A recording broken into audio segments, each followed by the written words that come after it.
Well, thank y'all for joining us. I am Lydia West with the Mississippi Public Health Association. This is our last session for 2025 in our Healthy and Resilient Workforce Development webinar series.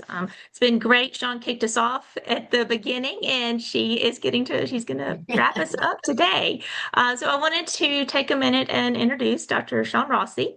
She is the Vice President of Communications and Member Engagement at the Mississippi Hospital Association, and she is also an assistant professor at the University of Mississippi Medical Center, both in the Doctoral of Health Administration program and the John D. Bauer School of Population Health.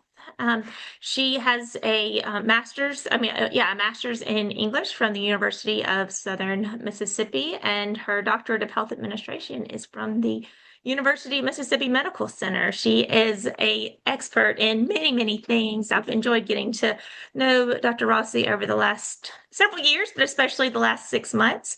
And I will pass it over to you. Yes, yes. Thank you, everybody. Well, this is very informal. This is going to be more of a discussion and less of just a presentation. I am not an expert in job searching with AI. I have been at the same company for 25 years. So that could show you that either I'm really bad at job searching in general, or, so why was I interested in presenting on this topic, you're wondering. But I lead our Emerging Leaders program at MHA. I'm active in a lot of mentorship programs for different associations. And this is really where a lot of people want the most help is either they're in a job that they're trying to figure out how to craft, like how to build the job they want where they are, or they're looking for other connections. So even though I have not been very involved with job searching, I have helped many people. And what got me interested in the topic was just all of the horror stories that I was hearing from people that were looking for jobs. I mean, just the ones where they were like, I don't think that I've, had an interview.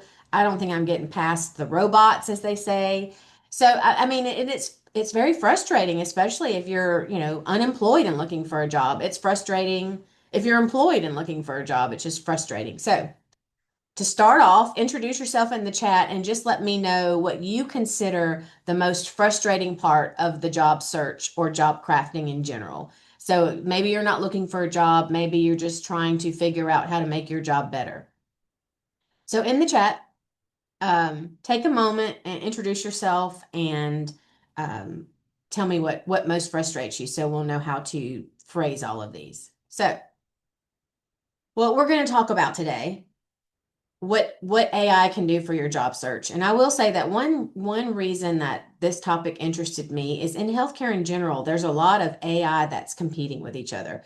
So for example, managed care companies were using AI to flag claims that they didn't think were specific enough, and healthcare companies are using AI to make the claims as good as possible. So we have a lot of different scenarios, and this is one of them with job search, where you have the employers on one hand using some of these AI tools on their side, and I don't think that the job hunters, the ones seeking jobs, necessarily understand those tools on the other side. So that's really our goal for today, is to make sure that you understand your side of the AI war, because in order to optimize your all of these things, you're going to need to understand how it works.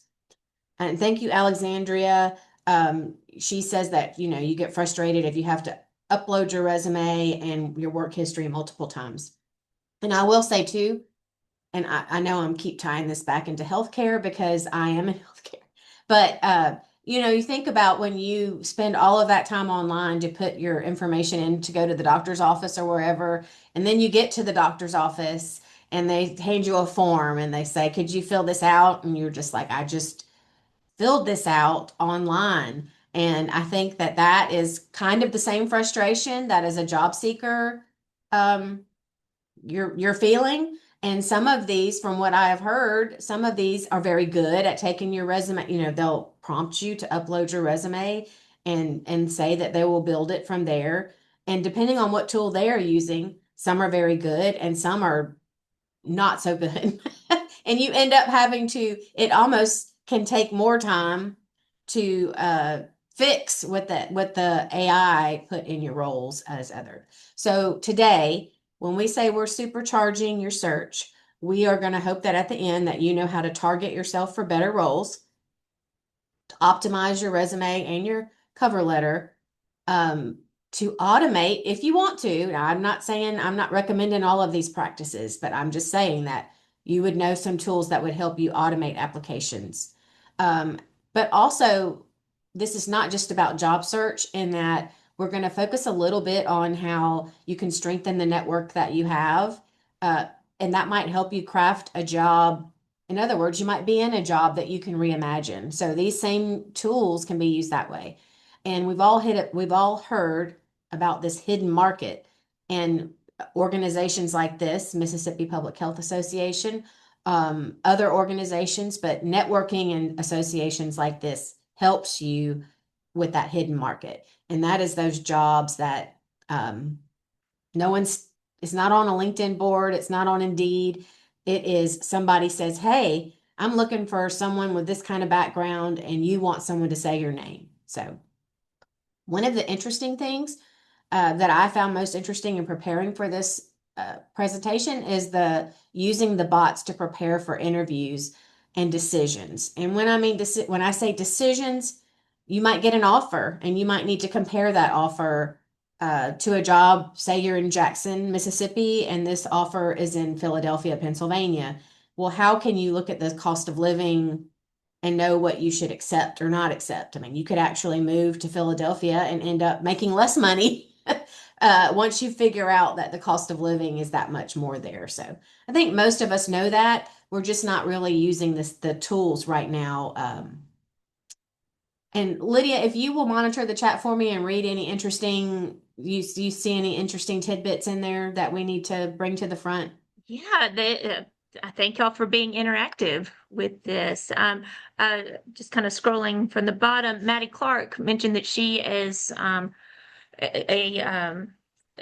community health worker and a co-author and a trainer, and she's transitioning to retirement, and but at a certain age doing all of this paperwork, surveys and fees and the pictures that AI has painted, it just sometimes doesn't seem legitimate. um, and before that, Natasha Gilbert said that it's frustrating to do the multiple resumes. So if you're applying through different things, maybe you have to Yeah. re-upload your resume several times. Well, and Maddie, I will say that a lot of these job crafting tips that we'll talk about, they could be used for retirement. So maybe you want to maybe you want to use AI to craft the perfect retirement for you. I hope to be in your shoes one day. So it's what And we're I did, all aspiring to be. yeah. One last thing that Tasha Gilbert mentioned, that making sure you include the keywords in your resume and cover letter so that you get through those scanners of AI so that you won't just immediately be dismissed. Well, and a large part of the frustration with AI, I believe, and and we're not really getting into this portion of it, there's still a lot of legal things happening in the background with AI and employment. Even to like, are they screening people? Is it bias? Are there certain biases in those screening platforms? And I mean, it's different laws in every state. But I will say that, I think that knowing best how to get over those hurdles is going to help anyone either trying to craft a better job or find a new one. So I did want to point out, and keep talking in the chat. And if Lydia sees something that we need, stop me. This, as I said, I am not an expert in job searching. This is just more like I was interested in this topic and I did the research and I'm sharing it with you. But you may have stories to tell that are much more applicable. So feel free to keep talking in the chat. So right now they say that 18% of workers are actively engaged in a job search have used ChatGPT. Now we're not, I am a big user of AI, which is one reason that I was interested in this topic. But I will say I had no idea, and we will link to some of them coming up. And this slides will be shared with you, so there's no reason to worry about copying all that down. So the hot links will be on there, and I've included my sources on the bottom of the slide. So if you want to go read the full report instead of my rendition, you have that information. But it's not just ChatGPT was my point. There are so many tools out there. Um, yeah, there was like it would be overwhelming just to pick one. So you're probably just gonna, I think one reason that people go back to ChatGPT is it's like your friend that you put all the information in, it knows who you are, and it's nice to you. But just know that there are other people, other fish in the sea out there, as they say. So make sure that you, I guess, dab your toe in that water and see.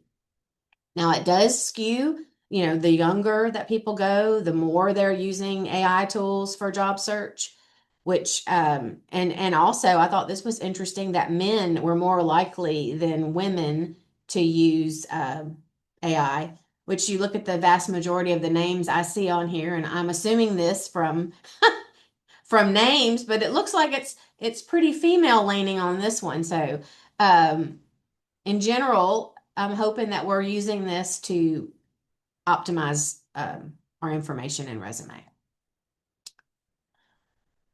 So this is from a resume builder survey that was put out recently, and they wanted to know how, if you're using AI, and this was specific to ChatGPT, but we can just say AI, if you're using AI for job search, what are you using it for? And the most that was used was research. In addition to resume, interview, cover letter, email, assessments, and interview prep. But I will say that it is pretty easy to use. I mean, I when I went to work as a professor at UMMC, had to turn in a CV. And if you've had a resume and then you have no idea how to make it a CV, or, I mean, I could look at other people's CVs and copy it. But for that particular moment, I uploaded it into ChatGPT, said, here's my resume. What do I need to do to make this a academic CV? And so it kind of walked me through that process. So just know that it is not just finding a job, that there are, you can put your resume up there. And in this day and age, all of it, I've been at MHA 25 years, but I guarantee you I have a resume I could send you if you if you ask me for it. And I don't care how long you have been wherever you are. I think that it is pertinent that you have some of these tools ready to go. Whether you're going to be retired, you might decide you want to come out of retirement. You don't know. Things happen in life. So I think keeping your network and your resume updated is paramount. So I did use it for my CV, and it kind of will walk you. You can tell it, walk me through the steps, let me know how to do this, like one step at a time. So that's helpful. So similarly, most job seekers are using the AI to improve their application quality. So one thing you can do on the free version of ChatGPT today, when you leave this webinar, is just upload your resume and say, suggest some improvements. Like, here's my resume, suggest some improvements. Another thing that you can do is, as I think it was Natasha that made the point about keywords, upload your resume, upload the job description, and tell ChatGPT that has asked me to select skill keywords. And it will tell you, it will spit back a list of keywords that for this position, you should make sure you have these checked. And that is going to help with the bot screening process, as we talked about. So, of respondents surveyed who say they have successfully landed a new position, those who used ChatGPT were more likely than those who did not to say they could negotiate a higher salary. So, in addition to using this tool to opt to make your resumes and cover letters better, some of that salary information, like what should I accept? What is the going rate for this? A lot of times, you do not have salary information available. They just will not include it. And they'll ask you how much money would you like for this position? And a lot of times you're operating blindly. So using some of these AI tools to know the minimum and the maximum for what jobs you're applying for would be very helpful. And those who use ChatGPT claim that they were interviewed more often. So The PowerPoint will be shared and the slides after the webinar. So, and it will be on our YouTube channel. So listen to Lydia and go to the Mississippi Public Health Association YouTube channel and click subscribe. So there you go. So I do want to talk about, though, results not guaranteed, that there is a darker side to this too.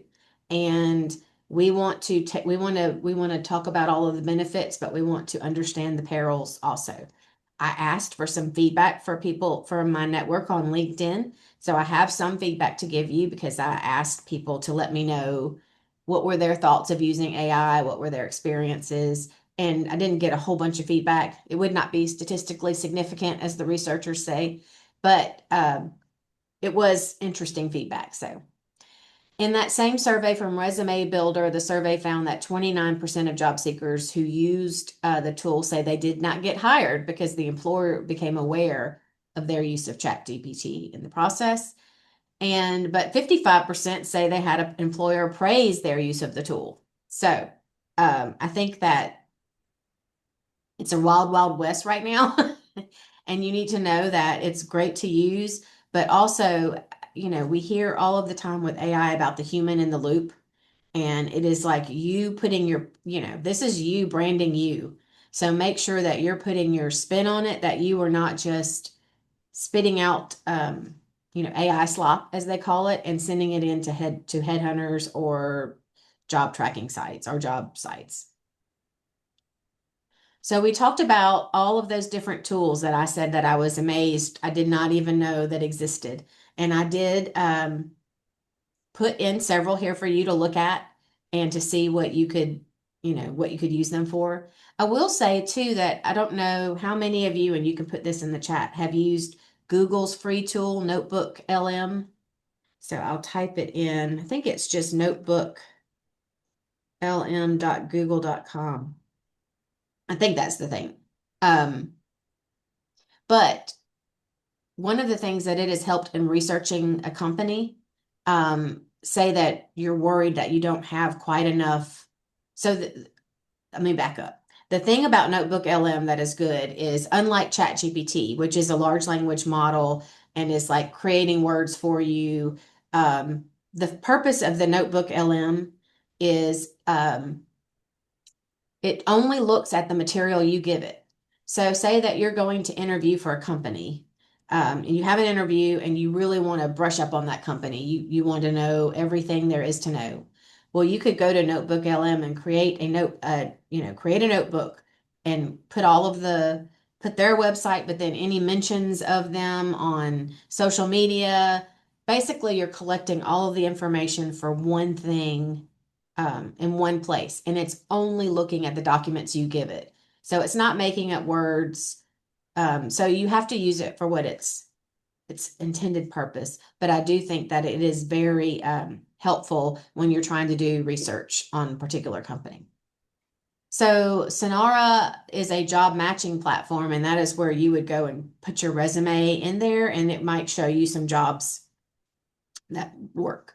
And so also there's some that help you build your resume, some that help you prepare for the interview, some that help you draft emails, some that help analyze your LinkedIn profile, because that's what a lot of recruiters are looking in right now. So pay scale, we mentioned, if you want to know what you should ask for, if they aren't giving you much guidance on how much the job pays, there's compensation tools that can help in that area. So I'm not going to go into much detail on these, besides that you will get these slides and all of the links are there in the slide. So make sure you take a look at them. These particular sites that are referenced here are assistants that are meant to be your job hunt advisor. So they're almost like a coach. So they're saying, okay, this is what a hiring manager or a recruiter is going to look at. So here's your resume, here's your cover letter, here's the skills you have. What's the gap?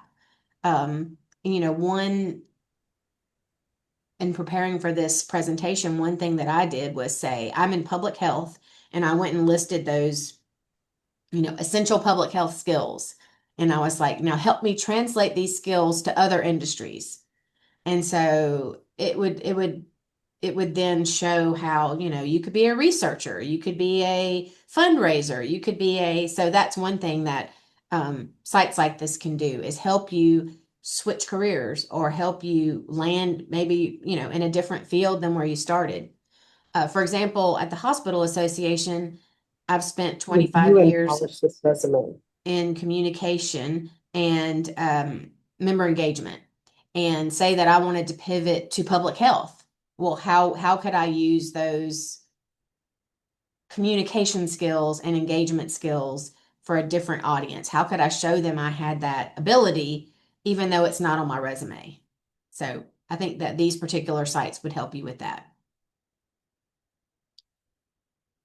When we talk about maximizing your online presence, your digital footprint is crucial to your job search success today. So, in addition to LinkedIn, there's all different other kinds of sites. I will say that if you've ever been on LinkedIn and they say like this job could be for you, it will pop up. They have their own AI graph that maps who you are and who your contacts are and what fields you're in and what skills you have. So it's if you're on LinkedIn, that's the kind of they're using AI to show you those recommendations. Um, so understanding how all of that works, but these tools, Career Flow AI and Till, look at your LinkedIn profile and say make sure it aligns with best practices and increases visibilities to recruiters. And LinkedIn also has a free tool that's included with LinkedIn that I have linked to here, that Power Writing AI tool. So I really don't know which of these are free and which are paid, or if it's one of those where it's free for 2 days, or I have not used any of them. So I've just collected these links for you. These are the ones that most people are talking about online. So we're talking about the hidden jobs, and we did say that networking and organizations like the Mississippi Public Health Association helps with that. But networking is only going to go so far. You need your network to put your name in front of those that are hiring. Um, and so there are strategies to help you find what they say that up to 80% of jobs are hidden, which means that they're not on a job board, they're not on LinkedIn, they're not on Indeed. One thing you can do, and which we do often on the Public Health Association with social media sites, is share jobs when you see interesting jobs, because others may not have that person in their network, and that might be the perfect job for them, but they don't see it. So just make sure that, especially if you have a lot of peers that are looking for jobs in a certain market like public health or healthcare, sharing those on sites help. In your own personal profile helps too. Personally, I share a lot of hospital association jobs on my LinkedIn profile, like my personal page. And part of that is because I don't think people, before I came to work for a hospital association, I never knew such a job existed. And so I guess I take it personally that, I feel like I have to do my part to help people find hospital association jobs because, I have been here 25 years and it has been very rewarding to work for a company, to work for hospitals and see every day, the good that we're doing. So I do think it's a job that similar to public health, people don't know very much about. Associations in general, not just trade associations, professional associations too. There's a lot of jobs that people aren't thinking about when they think of, I need to apply here or there. So how are we going to find those hidden jobs? So there are AI platforms that will help you spot hiring signals. So they're kind of like the futurists of the job market. They're saying they're not putting this on their LinkedIn page, but so and so just opened, for example, in Mississippi, we had been reading all in the paper about Amazon opening a warehouse nearby. So there might not be any jobs right now for that Amazon warehouse that has not yet been built, or some of these, I guess a lot of in the news about these big data centers that are coming to help with AI. So that would be a hiring signal. Like that job might not be available now, but it's something I should look for in the future. If you don't have a target list, I would recommend that you make one and that you use AI to help you map that list and prioritize it. One thing that when you connect it on LinkedIn, it might be able to show you exactly who you already know. I mean, when you type in a company on LinkedIn, it will show you who's your first connection, who's your second, that sort of thing. So using that target list that way. Scale personalized outreach. This is going to help you say, here's my basic letter that I want to send, but this person I met at the networking reception for MPHA last year. You put in the personalized information so it is not just I guess, a screed of reaching out, that it does have personalized outreach. And it's also going to help you stay visible to recruiters, some of that information. So we did talk in the chat about how frustrating it can be to have to put in all of these different keywords and um, all that's going on in the background. But one thing that you can do when you leave this webinar today too is to go type in applicant tracking systems. I think we all knew that this was how, that there was some kind of bot in the background, but I did not know what they were called. So learning more about that part and how they work is an important step to optimize your resume just before you put it in a chat GPT.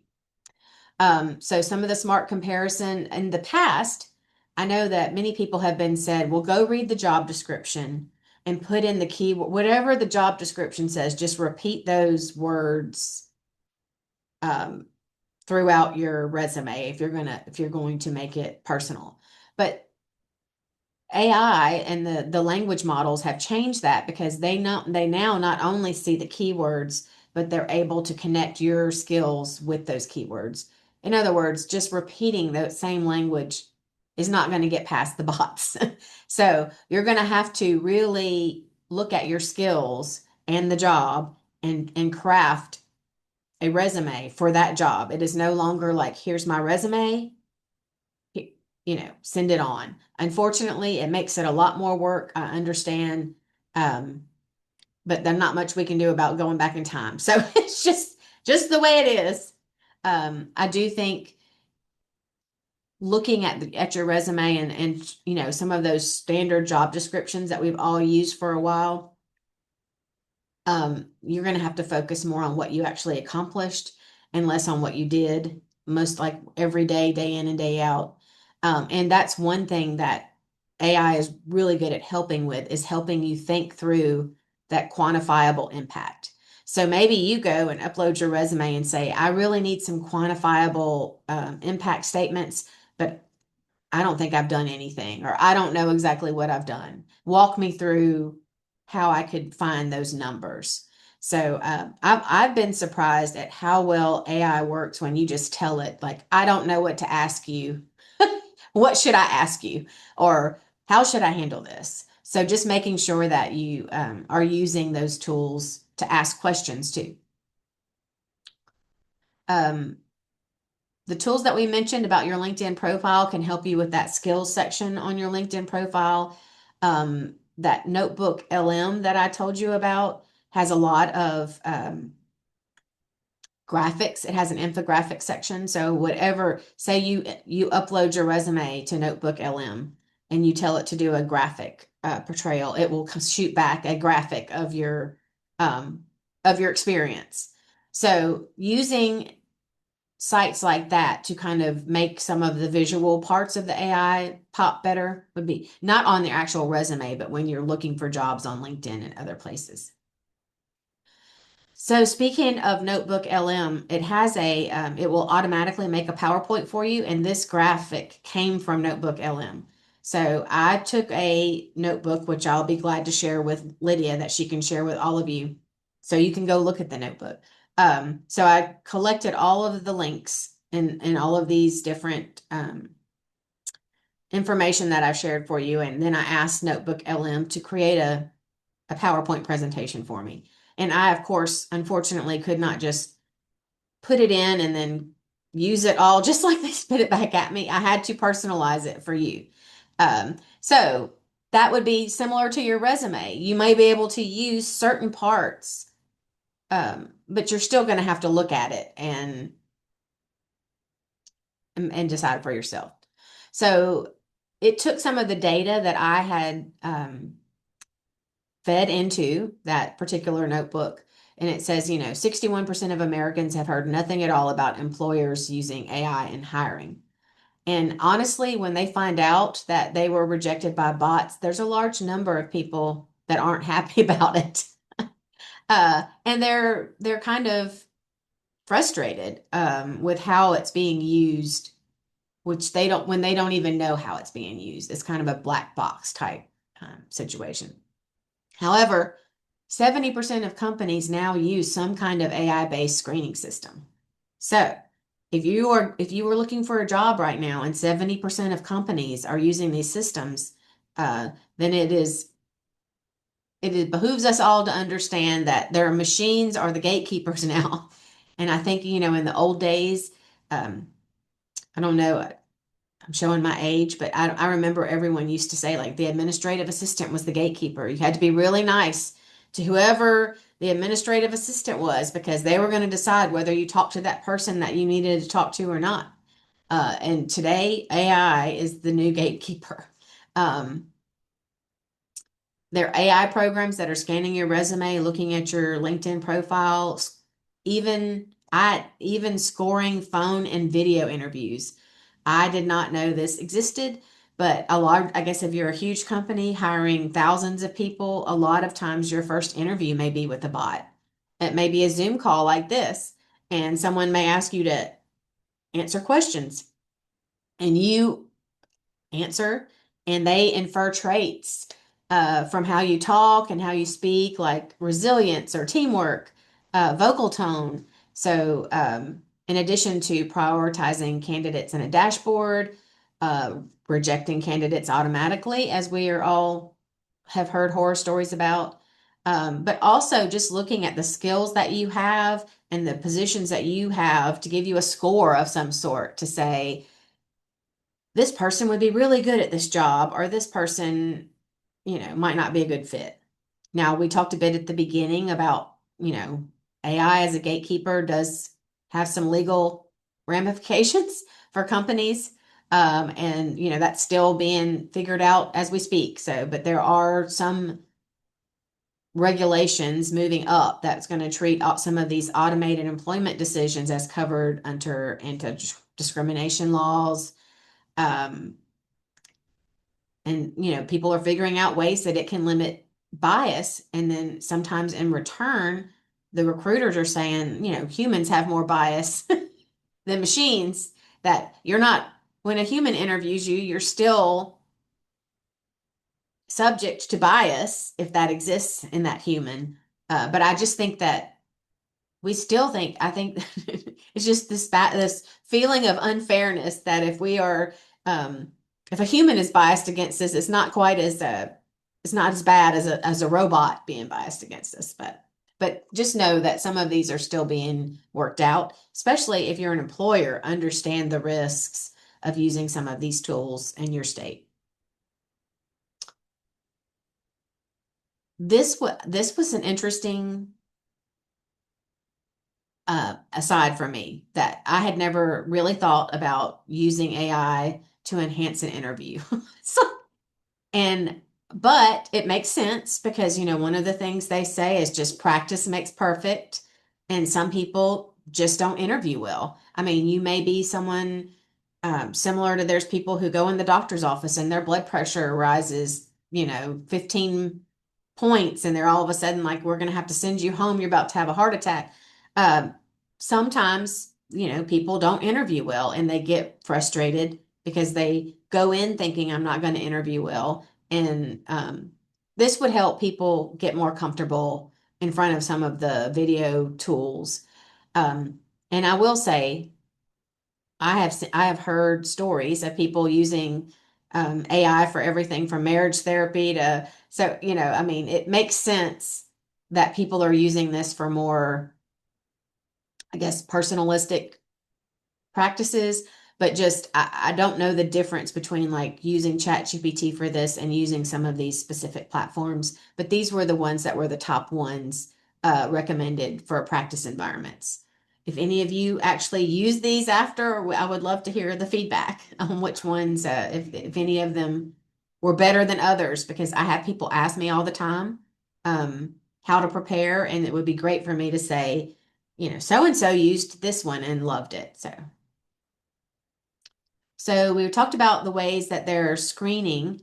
Um, we talked about those virtual interviews with avatars, facial and vocal analysis, which I did not know that was happening, um, resume screening and automated outreach. I think sometimes from a recruiter standpoint, they're looking for people before there's a job, like they're searching if they're in a field, a tech field or some very, I guess, field that's hard to find candidates, they're searching for people before there's even the job that they're trying to fill.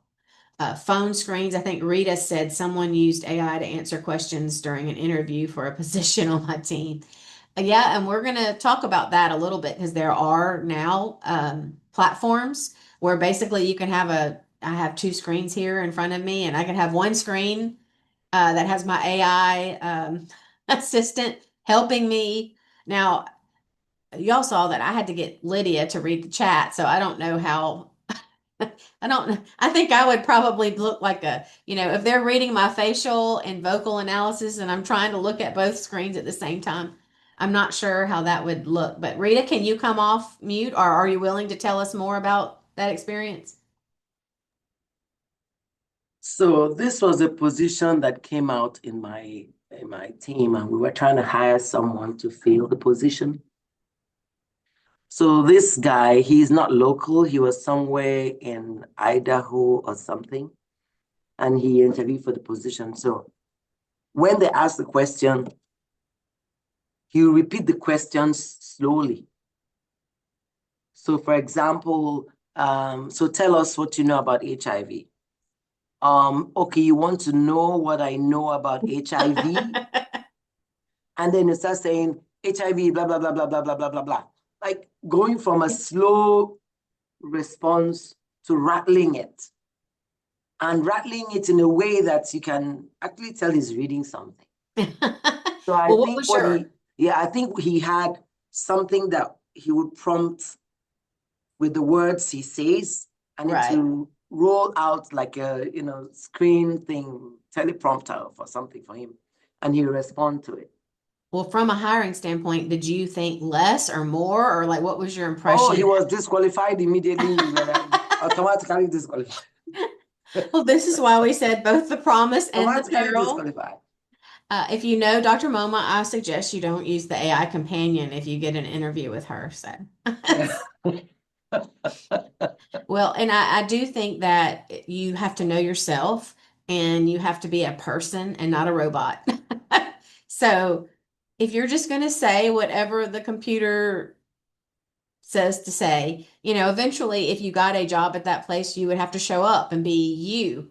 And you want to make sure that you're representing that you very well so that they're not surprised when you get there. So, a little bit of what we've been talking about today is fighting bots with bots. And this is another slide that came from Notebook LM. So, you can see how great some of the visualizations were just from the links that I fed it. And as I said, I'm going to send Lydia that notebook, and y'all can all like go in there and type questions and work from there if you're interested. But this just shows you that some of the bots, that's basically what we're trying to do today is learning how to fight our bots with their bots.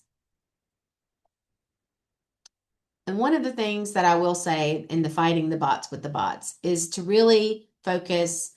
I mean, one place that ChatGPT can shine is on cover letters. And I will say the more information that you give it, like here's my resume, here's the job, here's anything you can give it, the more information you can give these tools, the better they're going to be in the end. And according to, I know we all hate the cover letters and the personalizing them and all of that, but according to JobScan's State of the Job Search, applicants who included a cover letter were 3.4 times more likely to land an interview. So if it gives you an option, or if it doesn't ask and you just have the option to send a cover letter, you should. even though it is, I think everyone now feels like, well, I already have to customize my resume for every job. Do I have to now write a customized cover letter? Yes, that is the answer. Yes. And I wanted to show you when I keep saying, write a better prompt, how specific some of these can be. And you might think, wow, that's really specific. But the more specific you are, the better the output is going to be. So you see here that's write a professional cover letter for this job. My background is this, and here's my resume or my LinkedIn profile. This is my years of experience. These are my key wins. I'm excited about this role because I'm looking for an opportunity to combine my marketing background with the mission I care about. So you can see here that they could have just put in their resume, they could have just put in a job description, and they could have just said, write me a cover letter. But they put in very much how much more information. And you need to do the same. So this is the part where I'm saying it's not just about job searching. It could be a career coach. And I think all of us has had moments in our lives where we need career coaches. Maybe we're deciding whether we want that promotion at work, or maybe we're frustrated because we've been in this role for 15 years and we don't feel like we've been promoted as others around us. And this is where a real life career coach can help, but also an AI career coach. So know which one you may want to start with an AI career coach. And if you find it helpful, go find you a real life one, because there's many career coaches today. But some of these, I'm showing an example of how the career coaches can be used to even help you in your current role. They can help you by kind of guiding you through self-reflection exercises to kind of just figure out what you want to be when you grow up, as they say. Leadership and career growth can provide guidance on your skills that you currently have and skills that you may need. Personal branding and thought leadership. A lot of times LinkedIn and all of that, you can start newsletters and things like that that can help you in that way. And just dealing with everyday work problems. So you might have that difficult coworker who always does that one thing that irritates you, and you just don't know how to handle that. Well, maybe go to ChatGPT and say, what would you do? And so that's some of the career coach side of it. We did, Dr. Moma was a great example of the peril. And when I asked people for feedback about AI tools, one of the things that I did hear was, you really need to look at what it says, because similar to those hallucinations that we've all heard about from these tools, that it could sometimes make up things that you're reading it suggests a correction or suggests an impact statement that is not true. I did not increase sales by 30%. It might look better on my resume, but that's not what happened. So that's why you need that you in the loop to understand exactly to differentiate between the truth, and you don't want to, fabricate job duties. And apart from even that fabrication, there are some ethical considerations. AI should support your voice, not impersonate it. So you should use it to draft and refine cover letters and resumes, but you should not just put it in and spit it out. You are accountable for the content. Most employers don't require disclosure that AI was used to draft materials, but you are responsible for the accuracy, the tone, and the claims that are in there. So you want to make sure that it does reflect your voice. Efficiency should not replace discernment. When we think about it, that's what we're really mad about from the employer side. We're saying, sure, this robot rejecting me may help you with efficiency because it just got rid of 90% of the resumes, but was that discernment? And from your side, you want to do the same thing. You want to make sure that efficiency is not replacing discernment. Mass producing applications, even though there are websites that can do that for you, may lead to poor fit. And as Dr. Moma showed, reputational harm. So I didn't plant her, but thank you. Thank you, Dr. Moma, for that example. Your integrity follows you longer than your resume. So all of this, if it gets you a job in the end, you still have to sleep in your own bed at night in your own skin. So just know that, ethical AI use does signal tech fluency, adaptability, and others, but we want to keep it ethical. So what is ethical framework? So I think that if you can answer all of these, if you can say yes to all 5 questions, you're good. Is it true? Is it mine? Is it fair? Is it secure? And then on that, I mean, sometimes when you're using these tools, if you have your social security number or something on a job application, you do not want to upload it to ChatGPT. One of the things that, from a health perspective, is, if you tell a doctor something, there are HIPAA rules and things that protect your privacy. If you upload your lab results to ChatGPT, those same protections don't exist. So, and we need to know that from a job search side too. So make sure that you're not putting in information that you wouldn't want shared with anyone. And would I be comfortable explaining this use of AI? And I think that a large, similar to Dr. Moma's example, if somebody is on the other screen and I'm just reading that screen, I don't know that I would be comfortable explaining that use of AI. That's not an ethical use. So I wanted to thank you for attending today, and we're open to anyone who wants to comment or chat. But before you go, I do think that with any education, it is always better to go with one takeaway, that's something that you're going to do as soon as you leave here today. You just spent 50 minutes with us almost, and it's a waste of 50 minutes if nothing changes after you go. So in the chat, tell us one way that you'll use AI in your job search this week before we go. And Lydia, I'm going to turn it back over to you for questions. Sure. And Rita has a question in the chat. So what if you're not actively searching? Well, we talked about the career coaches and we talked about crafting your better job description. So I think that you can use it that way too.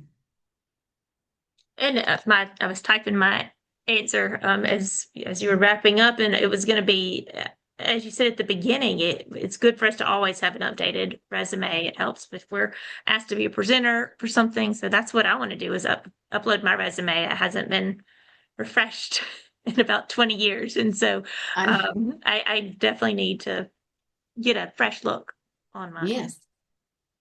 I thought that notebook was interesting too. I can't wait to play around in some of that. Natasha says that I'll use it to help with cover letters. I'm sorry. Go ahead, Sean. No, I was just reading her comment. Yeah.